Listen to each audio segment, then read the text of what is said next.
נשמה שלי, חשבתי כל כך הרבה איך אני יכול להפתיע אותך.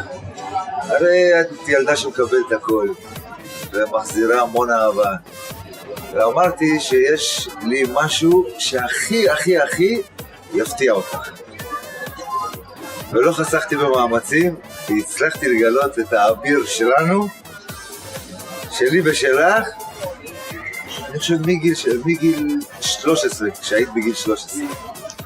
והנה הוא פה לידי. ועכשיו אני אתן לו את זכות הדיבור. מה יש להגיד? אם אפשר להגיד משהו על אבא שלך, זה שאת היהלום שלו. ככה הוא נתן לי להרגיש, ואיך אני יכול לסרב לו? לא יכול.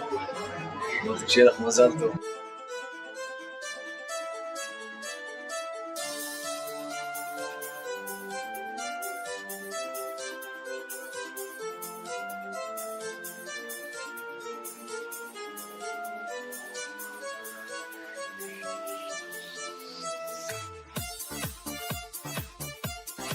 מה העניינים מורן? קודם כל אבא שלך תותח, איכשהו השיג אותי, אמר לי, כי אתה חייב לעשות ברכה למורן. אז בסדר, זה הרבה שנים ביחד.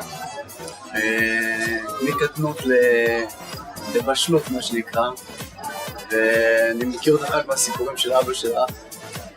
שיחקת אותה, אבל זה רק ההתחלה.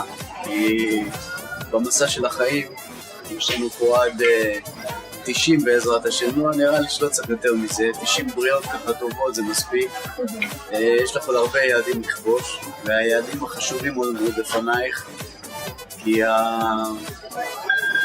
השותפות הכי גדולה שלנו בחיים זה הפרטנר שבונים איתו את החיים, ובאמת הפרטנר שהכי חשוב בחיים, שיהיה לך בהצלחה במסע שלך לדבר האמיתי של החיים.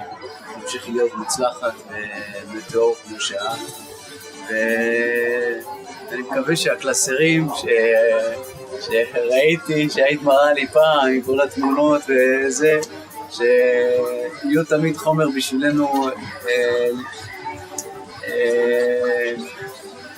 להשתעשע עליו איזה יופי היה אז וכמה יופי יותר יש היום. שיהיה לך בהצלחה ומזל טוב.